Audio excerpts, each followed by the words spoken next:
into the main room. We'll call to order the November 4th meeting of the West Sacramento City Council, Redevelopment, Successor Agency, and Financing Authority. Tonight we're meeting pursuant to the Governor's Executive Order N-29-20, pursuant to which the members of the City Council and our staff are meeting via teleconference. To reduce the spread of COVID-19, members of the public have been asked to watch the meeting on a live stream available at the city's website or via Wave Cable Channel 20, and to submit public comments to the clerk by 6 p.m. prior to the meeting. We have received comments this evening as well. Those public comments are posted along with the full agenda packets and this video on the city's website, and they are not limited to 3 minutes or to particular formats, and they're available for public viewing as well. Each member of the council has personally received a copy of them as well. The council did meet in closed session this evening to confer with our real property negotiator regarding negotiations with Rupesh Patel and Shirish Patel regarding the parcel numbers that are noted in the agenda. No action was taken. To confer with our legal counsel regarding one item of substantial exposure to litigation. No action was taken. And to confer with our labor negotiator regarding negotiations with the West Sacramento Police Officers Association, and no action was taken. So with that, we're going to proceed to item 1A, which is presentations by the public on matters not on the agenda, but within the jurisdiction of the City Council. Madam Clerk, do we have public comments under item 1A? Good evening, Mayor Cabaldo. And yes, we received one public comment for this item.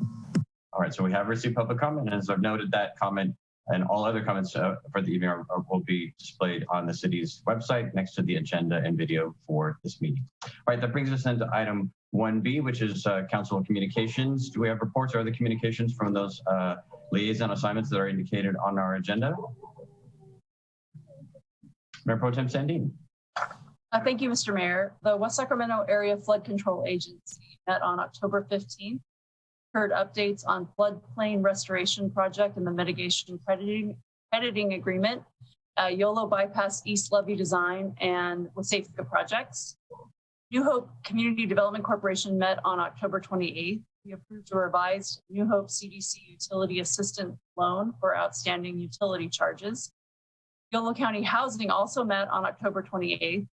Approved a new flat rent schedule and conventional rental housing, opened project-based voucher waitlists at 4 of our project-based voucher program complexes, approved accounting advisory services, approved a sewer system management plan, and joined the California Statewide Community Development Authority's Community Improvement Authority Joint Powers Authority as its first large member organization. Heard a presentation on public housing funds, and my colleagues kindly honored me with a resolution for my service on the Housing Board. And the Local Agency Formation Commission met on October 29th. We adopted a municipal service review, sphere of influence update and annexation for Dunnigan Water District. We adopted the Joint Powers Authority Services Review for the Yolo Subbasin Groundwater Agency. And we approved out-of-agency services for the City of Woodland to provide services to the East Beamer Neighborhood Campus Project. That's my report. Thank you. All right, thank you, Mayor Pro Tem Sandin. Councilmember Roscoe. Thank you, Mr. Mayor. On October 28th, both Mayor Pro Tem Sandin and I met with the county and representatives for the City County 2x2 meeting. That meeting, we met with our new county public health official, who was just 3 days on the job. We discussed potential improvements with data management and reporting that could both help the county and the city. And this is related to COVID positivity rates and finding ways to better target the information we receive to members of our community. And we also provided an update on our homelessness projects, including Project Homekey. Thank you. Okay. Thank you, Councilmember Roscoe. Any other reports this evening? I would just do 2. One is that Council's aware we hosted, in conjunction with the Center for Land-Based Learning, we hosted the chair of the Assembly Agriculture Committee for an urban farm tour here in our city. He was on a statewide agriculture tour, having recently been appointed as chair of that committee, and selected West Sacramento and the Center for Land-Based Learning in particular as the showcase to learn everything there is to know about and the opportunities of and challenges faced by urban agriculture. So the center did a fantastic job, and and the folks at Three Sisters Garden as well. It was a great visit. He learned a lot as well, and we've already had some follow-up requests on policies. The city manager was also super helpful for that visit in terms of just getting into the guts and along with Mary Kimball from the center about some of just the real world administrative and bureaucratic and legal challenges that are involved, as well as some of the market issues. But a great showcase for the city. And also we presented last week at the Kaufman Foundation Entrepreneurship Summit on West Sacramento's home run, and particularly on the work that we've been doing with entrepreneurship for young people in the city. So a good showcase for the city's efforts in that regard as well. All right, then also on item 1A, a couple of months ago, we made a commitment that we would update and streamline our 1B assignments. There's some antiquated things on this list of assignments that we have, and also concern among the council that responsibilities with respect to these 1B assignments.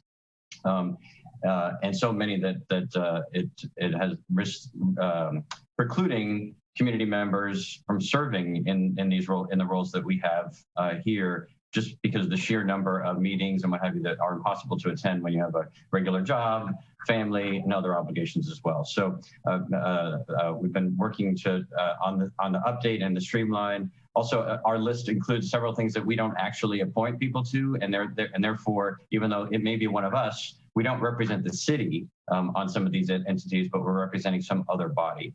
So we're proposing tonight that we modify this list to remove a few items and to essentially add a subcategory where we are the intermediary representatives of other entities to a third entity.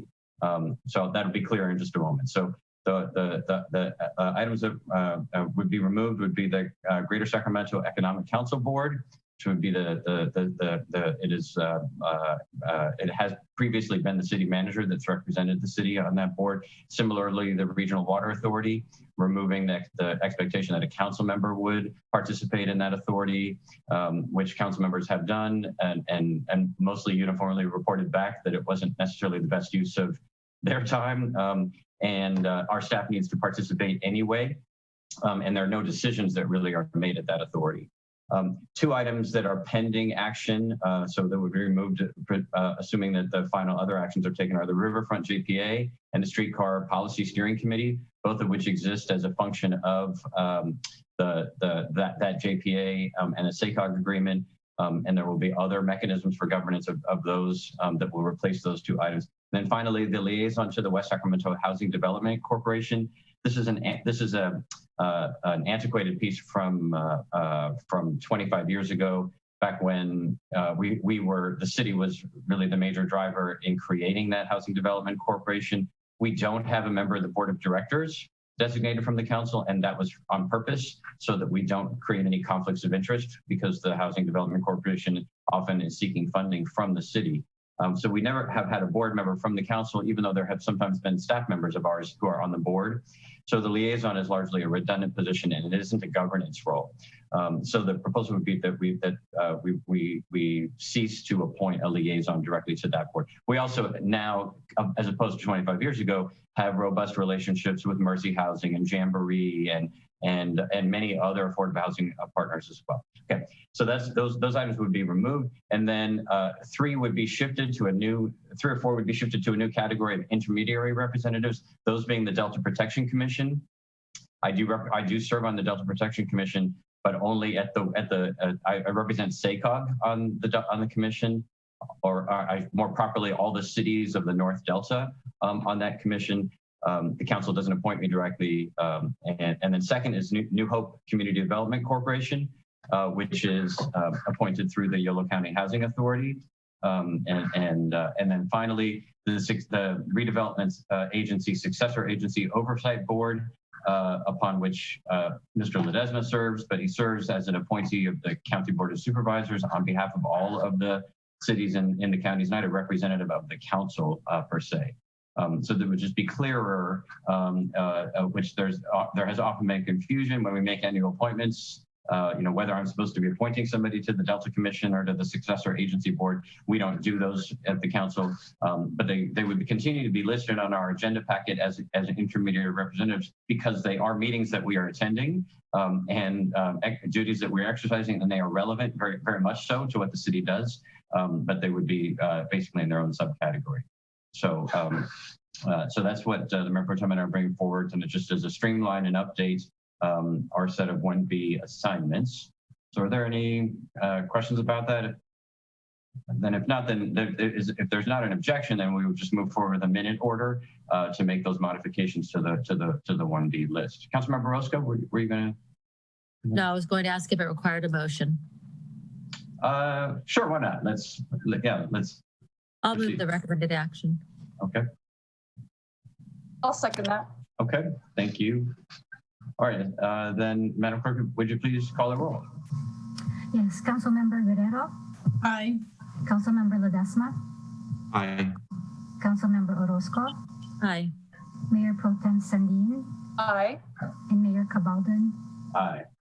All right, so that carries. This is mainly just a reorganization of our assignments with respect to this. So, all right, thank you very much. So item 1C is appointments. We do not have appointments this evening, but we are in the process of recruiting for applicants from citizens in our community to serve on the various city boards and commissions. And so just a plug for anyone that's watching, but certainly for members of the council in terms of recruitment, that this is a great time. And now that all the election, at least the election itself is over, it's the time now to be turning towards the rest of the civic government. And so would certainly encourage folks in the community, residents, to take a look at the city website about signing up for and serving the community in the capacity of a commissioner. Every single member of this council, except for me, served on a city commission prior to serving on council, and it's a great way to get involved, to have an impact, and to serve our community. So certainly encourage that. All right, with that, then we're going to proceed to our consent agenda, which is items 2 and 3. Any item to remove or any item for separate question or comments? If not, is there a motion on the consent agenda? So moved. Second. Okay, it's been moved by Councilmember Roscoe and seconded by Councilmember Guerrero. Seeing no discussion, Madam Clerk, would you please call the roll on the consent? Madam Clerk, first let me ask you, are there any public comments on the consent agenda? No, we did not receive any public comments. All right, thank you. Then if you would please call the roll. Certainly. Mayor Pro Tem Sandin, Aye. Councilmember Orozco, Aye. Councilmember Ledesma, Aye. Councilmember Guerrero, Aye. and Mayor Cabaldon. Aye. All right, so that motion carries and the consent agenda is adopted. That brings us then to item 4, which is consideration of resolution 20-101, authorizing the purchase of the parcel noted in the agenda through a Chapter 8 tax sale from Yolo County and approving the property purchase agreement. Draper. Roberta, you are still on mute. Okay, can you hear me now? Yes. Okay. Thank you. Good evening. This item inadvertently ended up on the regular agenda. It was, so I don't have a presentation prepared, but I'll give you a little overview, and you're welcome to ask questions if you have them. This is a landscape parcel that is in one of our CFDs and is being maintained by the city through that CFD. There is a parcel that was supposed to have been dedicated to the city that evidently was not. The owner, the company that is a owner of record of the parcel, dissolved over a decade ago, and there was no grant deed. And so working with the county notified us about this parcel when they went to a Chapter 7 tax sale and got no bids. We looked into appropriate ways to get it transferred to the city as it should have been, and the Chapter 8 tax sale is the best option, I think, for moving forward. The county's offered the parcel for $1 plus recording fees and any of the previous delinquent taxes that were noted on the parcel because it was not in the city's name are being waived because the city would not have been required to pay those. So tonight, this is the Chapter 8 tax sale. It has to go through a process and get approved by the State Controller's Office. The County Board of Supervisors approved the purchase agreement yesterday. And so the State Controller requires a resolution. We're asking you to find that the purchase of the parcel is exempt from CEQA pursuant to categorical exemptions, approve the resolution authorizing the purchase, and authorize the mayor to execute the property purchase agreement. So with that, if you have any questions, I'd be happy to answer. All right, I think you had us at $1, and I don't see any questions or comments. So is there a motion on this item which would have otherwise been on the consent agenda? So moved.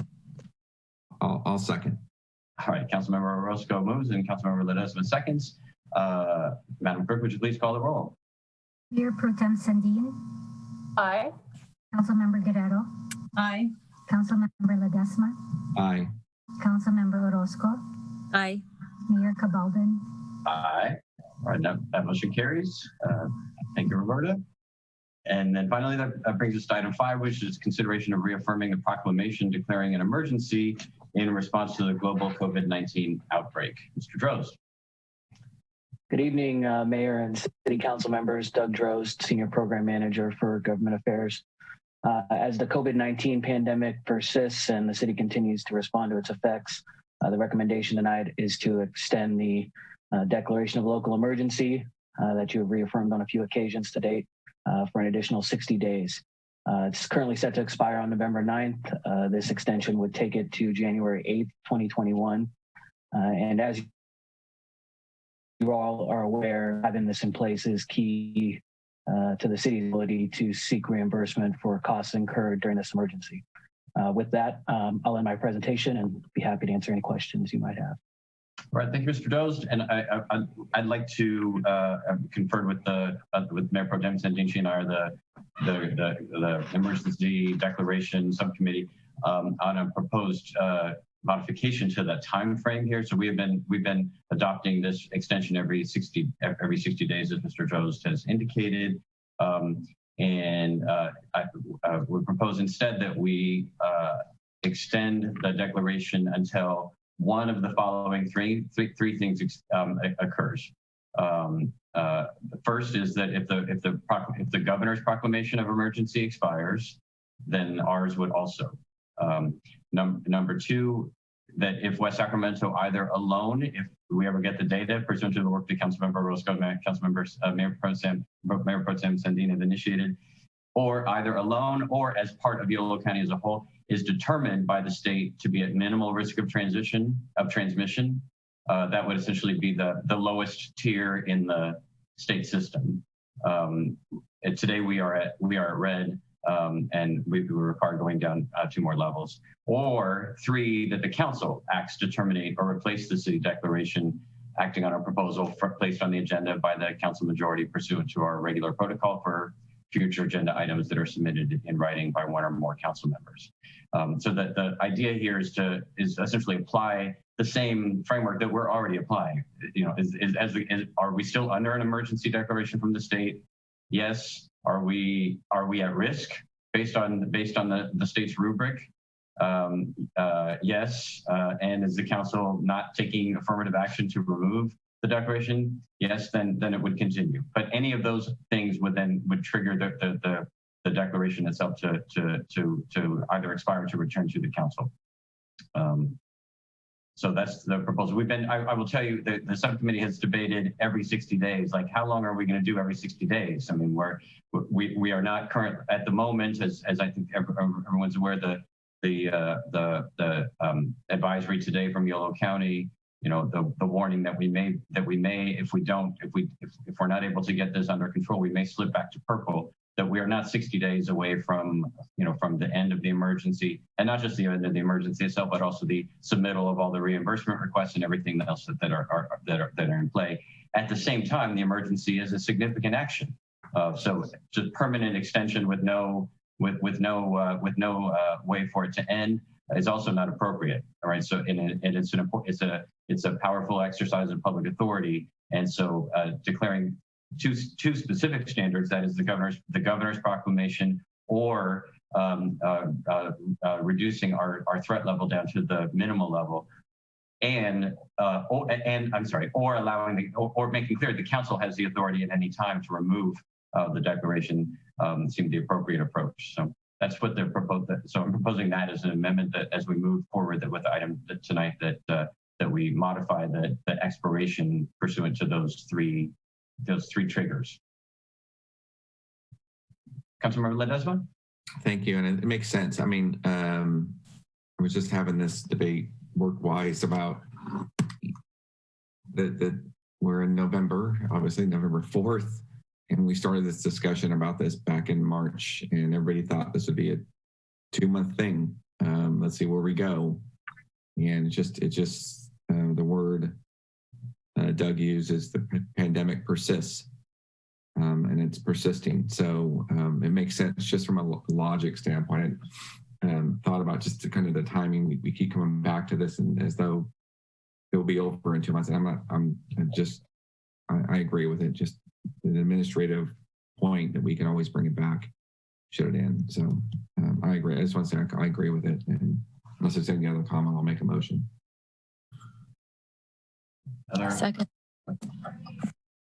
Okay, so to put it on for purposes of putting this on the floor, it doesn't close debate. Councilmember Ledesma has moved and Councilmember Orozco has moved the recommended action with that modification to the expiration provision.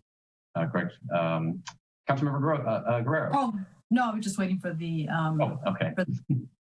The vote. All right. Okay, then seeing no further discussion, Madam Clerk, would you please call the roll on the motion? Yes, Mayor Pro Tem Sandin. Aye. Councilmember Ledesma. Aye. Councilmember Orozco. Aye. Councilmember Guerrero. Aye. Mayor Cabaldon. Aye.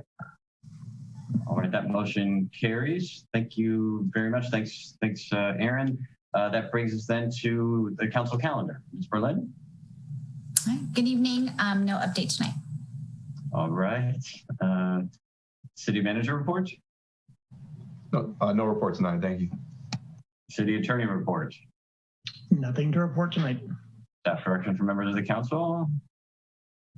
We have no future agenda item requests. So is there a motion to adjourn? Mayor Pro Tem Sandin moves.